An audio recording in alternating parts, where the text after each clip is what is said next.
My name is Anna Vignoles. I'm a professor of education and I work at the University of Cambridge, and I'm an economist of education.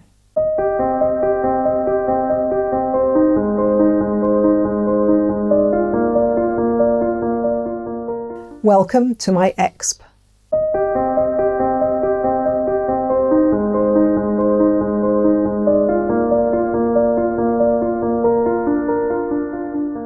Well, I'm an economist of education, and we think of education as an investment because when you invest in more education, you gain skills that are valuable in the labour market. It makes you more productive in your work.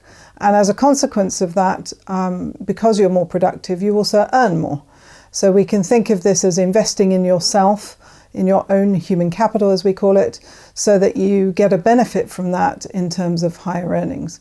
Now, it's important to note that, economists don't think that people do education just to make themselves more skilled or just because they want to get a better job. Obviously, people do education for a variety of reasons, and indeed, going through education can be very enjoyable.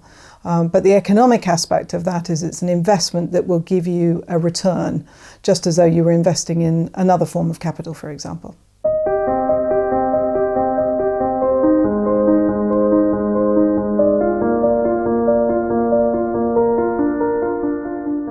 Because education has such value for society, it goes beyond the individual. And we, in general terms as a society, have decided that we should have a number of years of compulsory education. And the reason for that is very straightforward. Everybody gains if everybody is literate. For example, public health is a very important topic at the moment. Individuals' understanding of public health issues and ability to follow instructions, etc., will be determined by their literacy. And so we think it's really important as a society that we make sure that everybody has a minimum level of education. And that, in a way, is the argument for compulsory education, but also, of course, for the state to pay for it. It wouldn't be enough to make education compulsory if individuals then had to pay for their children to go to school. What you would inevitably see is the rich could pay for their children to go to school and the poor couldn't. So that doesn't work. Now, there are some very specific economic terms here. We call this a public good, education a public good, because the benefit goes beyond the individual. There are externalities in economic jargon, which just means that the benefits of investing in education from a society perspective are greater than the pure returns that an individual gets. And that's why it's really important that we have both compulsory education, but also state-funded education.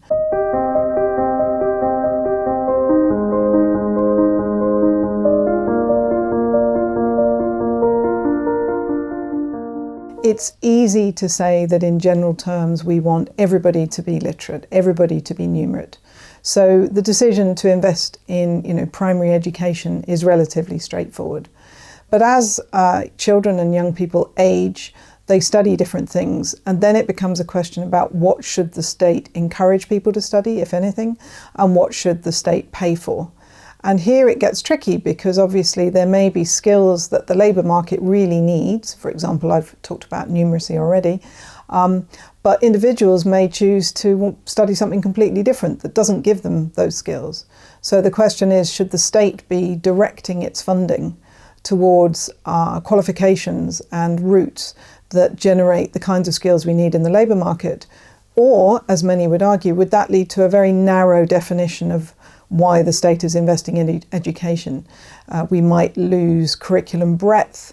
We might reduce our investment in people learning arts and humanities subjects.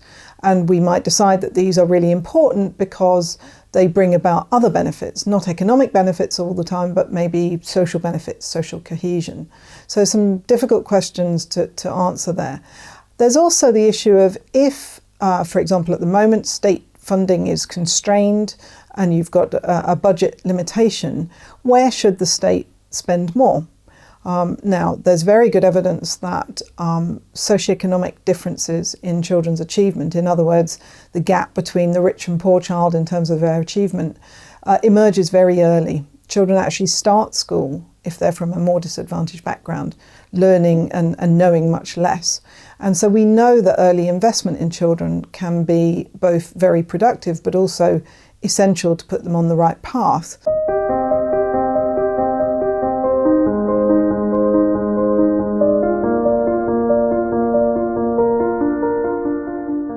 First of all, we need to acknowledge that lots of the differences in achievement levels that we see between children are actually down to other factors outside the education system, such as family background. And actually, the second thing we need to know is that differences in pupils' achievement across schools is actually less important than differences in pupil achievement within schools. And what that means is that within a school, there are children who are going to be doing very well and children who are going to be doing less well. And some of the factor behind that is the quality of teaching that they experience.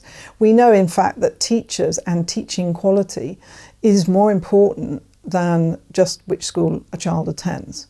So the way we measure this, of course, is through test scores, by and large, where we look at the gains that a child experiences in terms of their test scores, and then asks whether children in one group that have one teacher experience more rapid gains in their achievement than the children in another group who are being taught by a different teacher. And when we do that, and we've done that across Western systems of education and indeed systems all over the world, you generally find that the teacher that the child has is very important in determining their achievement. So we know teachers and teaching really matters.